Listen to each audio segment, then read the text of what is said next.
Supposed to be doing. We're doing it again because we're just having a great time with a high-risk maneuver, and now we finally hit a parked car. How embarrassing is it to hit a parked car while trying to go straight?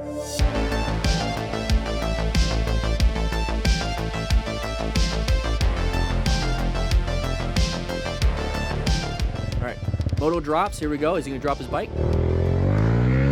There it is. He drops his bike. That's his name. Oh. All right, we're going 40. What are we filming with? So he's presenting way too much. There's the brake lights. We're going to go right into that. Not paying attention, not doing what we're supposed to be doing. We're doing it again because we're just having a great time with a high-risk maneuver, and now we finally hit a parked car. How embarrassing is it to hit a parked car while trying to go straight? Right?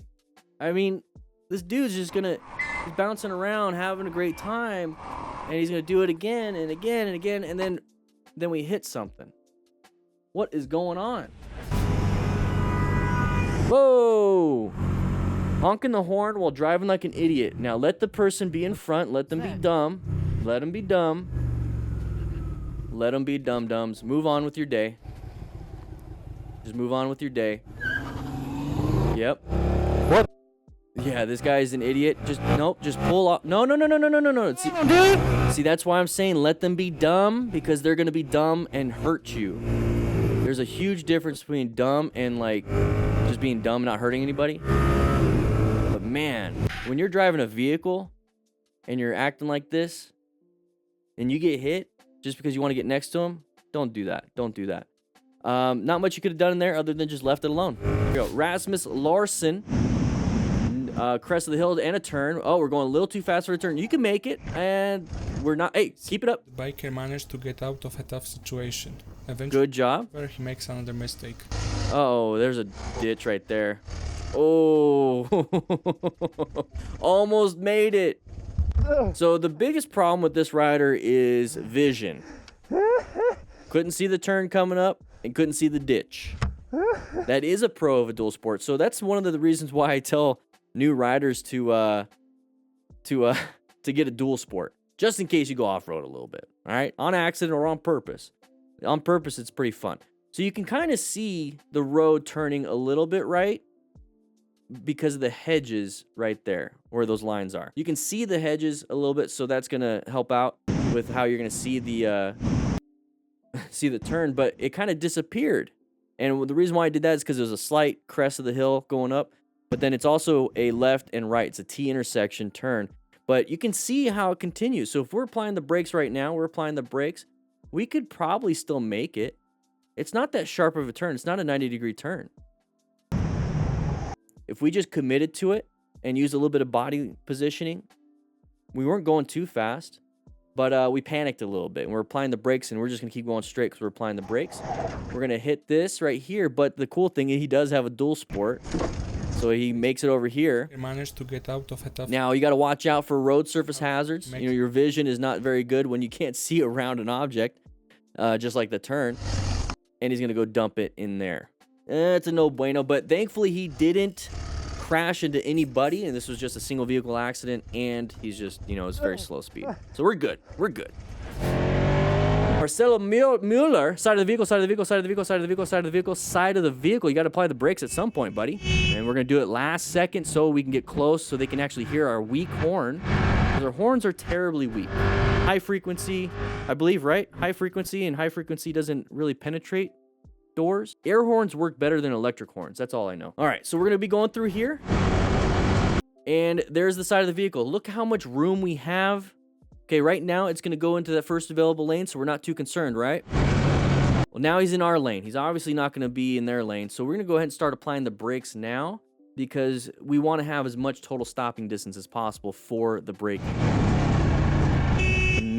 Just right here. Let's go ahead and watch it. Right when he starts applying the brakes, so he's perceiving. Now he reacted.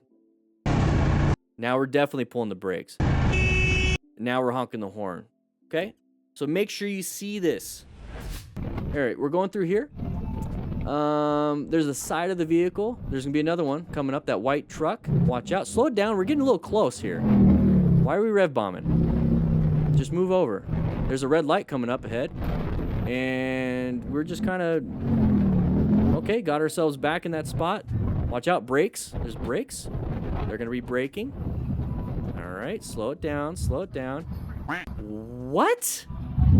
Just because you can't brake very well doesn't mean they went out to try to kill you. Look at that. That dude's already in the lane, looking forward. All right, let's see. We're going the speed that we should be going. That person's going to pull out. They're going to accelerate. They're already in the lane, and you get mad. You're barely even going faster than them, and that's only because you accelerated for that last part, just to get in front of them to slow down so that they can go around you. All right, very good decision making on this, and I'm in a weird mood today. So, all right, Tiago S, there's uncommon thing in a common situation. Non-issue at this point because they got back in. You should have been a little bit safer. All right, on the something road, I can't read that. Yamaha FC6, there's the side of the vehicle. Now we're going to stop.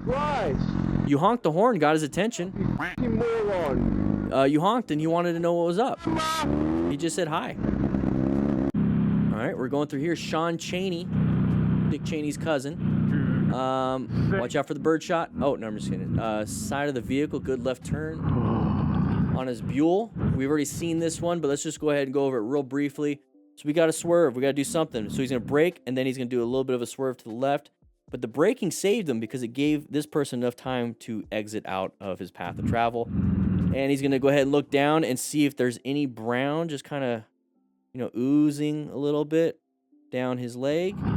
Doesn't look like it. We're good to go. You know I love having my phone on the handlebars so I can see what turns are coming up utilizing my GPS. The best way I think you could do that is using the ROKFORM mount. I use it for my mountain bike, the little FTRs, and then also with the big boy FTR that I ride. And guys, links in the description for a discount. Check it out. You're gonna like it, and I'll be seeing you around. Here we go.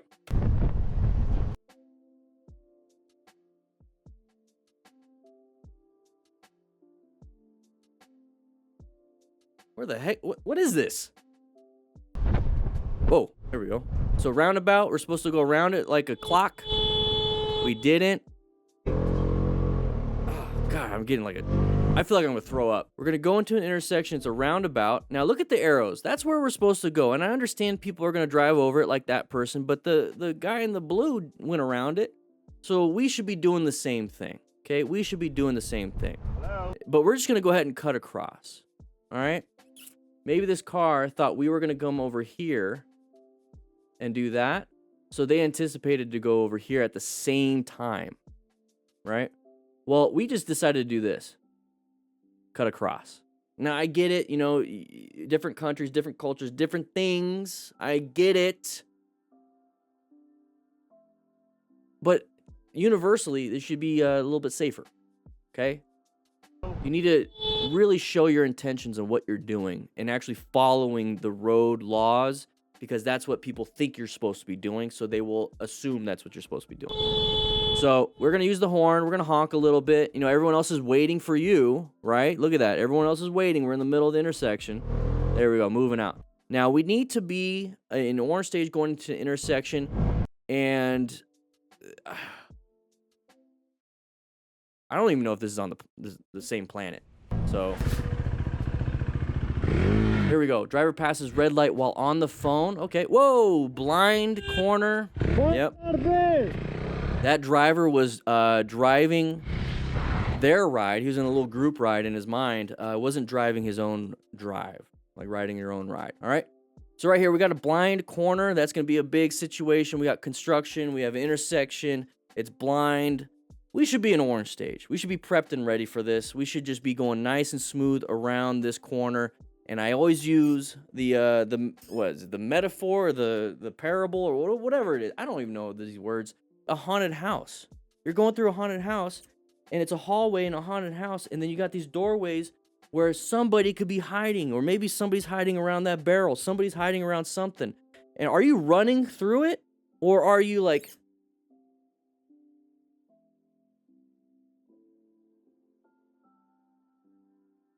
Are you doing that? Probably. So when I see something like this, I kind of want to creep up. Nobody? Okay, then I go. always watch out for blind corners, just like in a hallway with scary monsters, okay? It looks red for us, right? But at the end of the day, we need to watch out for blind corners. Amen, Sayed. Oh, got cut off. Terrible situation. Multiple people getting hit. It's because it's a Sportster up front. All right, so we're going to go around this corner, and we got freaked out by this car. This car was cutting it kind of close, but we have an escape right there. We shouldn't have panicked too much with that.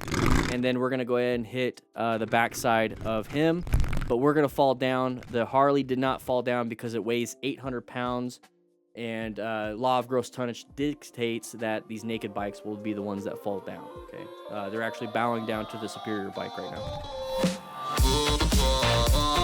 Guys, if you like this kind of stuff, we do this every Tuesday and Thursday on this channel at 3 p.m. Mountain Standard Time live. So make sure you check that out. But if you want to check out some other things like this video right here or this video right here, please do so. It supports the channel. Click that like button, by the way. Check into class. Anyways, I'll be seeing you around.